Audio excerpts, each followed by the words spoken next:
Well, good evening, everyone. The hour of 6 o'clock having arrived, it is now my honor to call to order the special Common Council meeting for the City of Racine on this 28th of October, 2024. People could please stand as you are able and join me with the Pledge of Allegiance. I pledge allegiance to the flag of the United States of America and to the republic for which it stands, one nation, under God, indivisible, with liberty and justice for all. Okay. Good evening, everyone. President McCarthy, alders, and to the Racine community, thank you for joining me for the 2025 budget address.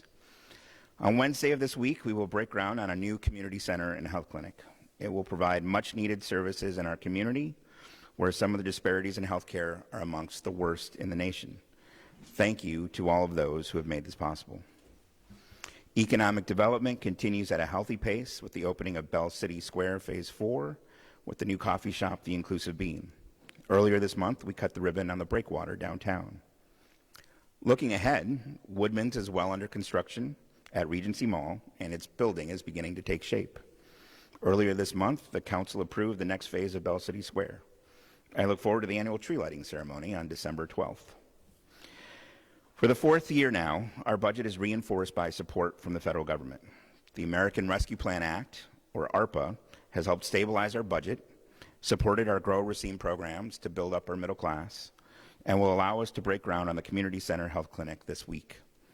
Our Grow Racine agenda has helped hundreds of adult residents get their high school diploma through our 509 program, helped scores of people reduce debt and save for a home through financial counseling, invested in grants to allow dozens more to become homeowners, provided pre-apprenticeship programming to get city residents into careers in the building trades, and hired more than 150 young people in Racine to intern in our city departments over the last 3 summers.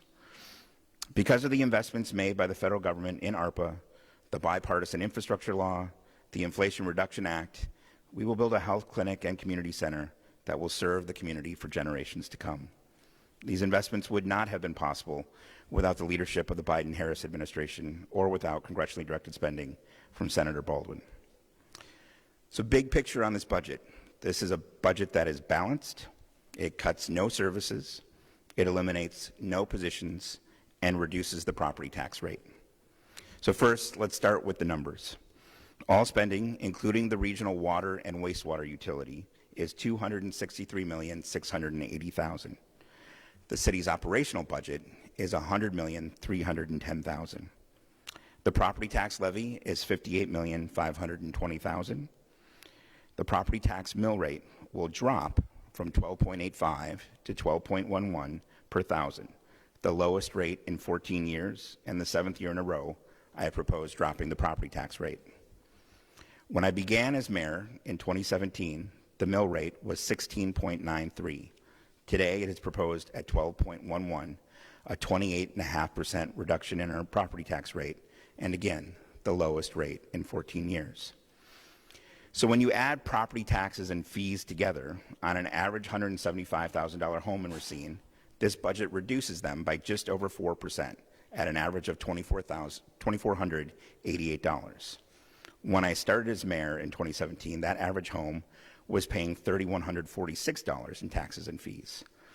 This year, that average again will go down to $2,488 in taxes and fees, a 21% reduction since 2017. Our borrowing capacity has also improved due to a combination of frugal budgeting and increased valuation. When I began as mayor in 2017, we were at 58% of our maximum borrowing capacity. Today, under this budget, we will be at just over 41% of our maximum borrowing capacity. This budget puts Racine to work for Racine. Racine has had the highest unemployment rate in the state of Wisconsin of any city since 1990. The city of Racine is also one of the area's largest employers in our community, with nearly 900 positions. To improve workforce readiness, employee recruitment, and reduce unemployment, Racine will intentionally invest in hiring talented and capable Racine residents for City of Racine jobs. Currently, only 37% of city employees are city residents. Racine has an ongoing recruitment and training needs, while the city itself struggles with persistently high unemployment above the state average. By increasing our percentage of resident hires from 37% to 50% by 2030, Racine will fill key positions, have a highly invested hometown workforce, and help achieve the goal in no longer leading the state as the municipality with the highest unemployment rate. This budget maintains incentives and programs that encourage city residents to become part of our workforce. We will identify best hiring practices among city departments and utilize data to remove unnecessary barriers and best inform this recruiting approach. This budget will continue our youth employment program and police and fire cadet program to train the next generation of city employees. This budget also creates a position to recruit qualified applicants to be our employees in accordance with our diversity and residency goals. In this budget, safe and healthy neighborhoods remain a priority. With the efforts of the Police Department, the Department of Community Safety, and the Neighborhood Enforcement Division, we are making great strides on improving our neighborhoods. However, more remains to be done. Serious crime is on the decline. Homicides are down substantially from last year. That is not to minimize the impact of those who are victims of violent crime. If it happened to you or your family, the impact is real, and we take that seriously. The Department of Community Safety is having success in reducing the causes of crime and, with a partnership with the county, de-escalating situations that could lead to more violence. The Neighborhood Enforcement Division has written hundreds of citations for properties that are unsafe or below the standards of the building code. With input from the Police Department, from the Fire Department, from the Public Health Department, and from the Neighborhood Enforcement Division, this budget increases fines on properties that require multiple calls for service and streamlines our nuisance property definitions. It also adds staff time to the attorney's office to assign one attorney who will fully devote 100% of their time to code enforcement. This budget also increases fines and expands definitions of reckless driving. This budget invests in a satellite office for the police department downtown on Main Street. Working with community partners and private foundations, this office will serve as a location for the police to have a presence downtown to increase public safety. RPD will use a community-oriented policing approach to work with the community to solve programs. This budget invests in a program we call Clean Sweep. In spite of ongoing efforts at city development, neighborhood improvement, and the reduction of problem areas in different neighborhoods, it can be a challenge to see the total impact of these efforts when spread throughout the city. In 2025, we will introduce the Clean Sweep program, where we will work with neighborhood groups, city departments, public works, parks, employees, and citizen volunteers to roll out and pilot a plan to bring intensive cleanup and renewal to neighborhoods in need of extra attention. We will not be reducing our day-to-day efforts towards neighborhood renewal, but rather surging resources into contiguous few blocks of a street for an intensive period of time, bringing city resources to bear to improve the neighborhood. The budget will pilot 2 sites and conduct 2 clean sweep operations during the summer months of 2025. This budget proposes accelerated lead pipe lateral replacement. As a legacy city with many older homes, Racine has struggled with the health effects of lead pipe laterals providing water to many of our houses. To date, we have replaced nearly 3,000 laterals, including 350 this year in 2024. We will increase that number by another 500 in 2025. However, there are still more than 11,000 homes with lead laterals in the city of Racine. The Biden-Harris administration has made an historic investment in federal funds for lead lateral replacement through the bipartisan infrastructure law. This gives cities like ours the opportunity to dramatically increase the number of laterals that we remove in a year. To receive those funds, the city will need to submit a plan to the state and federal government to demonstrate that we have a plan for success. In 2025, we will complete and submit a plan to bring in additional federal funds to greatly accelerate replacement of lead pipe laterals to reach a goal of 8,000 replacements by the end of 2029, resulting in a reduction in lead levels for Racine residents, especially our children. My office will work closely with the water utility, the Department of Public Works, and our workforce development efforts to scale up replacement efforts with qualified contractors and local residents. This budget also includes several other items I want to bring to your attention. It includes funding for a study for a new safety building. The functions of public safety are spread out over multiple buildings, some of which are beyond repair. The budget will allow us to consider how and where our public safety functions should be housed. Anyone who has seen the crumbling ceiling in the police garage or the wall at the fire department that is braced up with steel beams understands that the current facilities are inadequate and likely need to be replaced. This budget also closes loopholes on large vehicles parking for extended period of time and fines and fees related to them. This is a budget that includes speed bump assessment and installation process.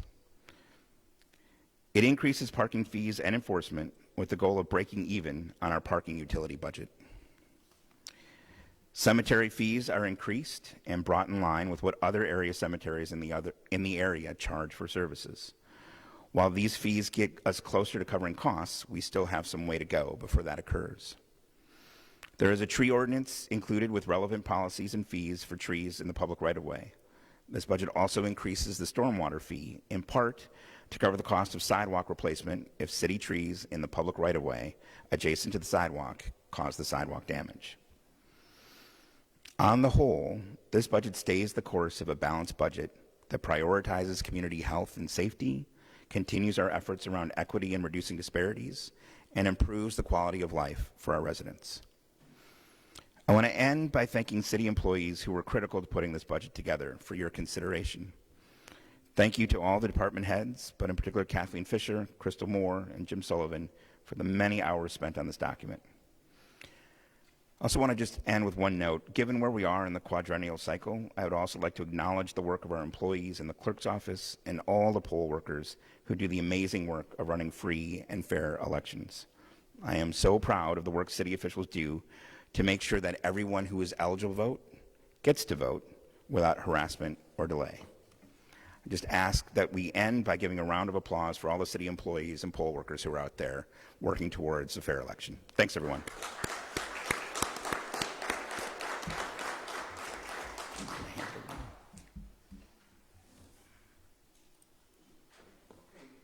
Mr. Mayor and members of the council, I just wanted to provide an update for our budget process for the rest of this week and into November. Tomorrow we will be meeting again at 6 p.m. for our first Committee of the Whole meeting, which will include an overview both from myself and also with Finance Director Kathleen Fisher. We'll be hearing, I'm cut off here, but it looks like police and fire at that point. And then Wednesday, October the 30th, Committee of the Whole number 2 will be covering municipal court, the library, our information MIS system, health, city development, community safety, public works and transit. And Thursday, November the 7th at 6 p.m. So we're going to have a break there of about 8 days. We will have a third Committee of the Whole meeting. All department heads will be present at that time to answer any questions that members of the council may have. Monday, November the 11th at 6 p.m. is our fourth Committee of the Whole budget meeting, which is our public hearing. Members of the public are invited to attend, of course. And then Wednesday, November the 13th at 6 p.m., Committee of the Whole number 5. We'll have final questions, amendments, and then approval of the budget. The following evening, Thursday, November the 14th, is a special Common Council meeting for final adoption. So if anybody has additional questions regarding the schedule for our budget process, please direct those to me. And I believe that now we will be proceeding to the handout of the budget books. Okay. Your budget books are now available. Without any objections, this concludes our meeting, and we are adjourned.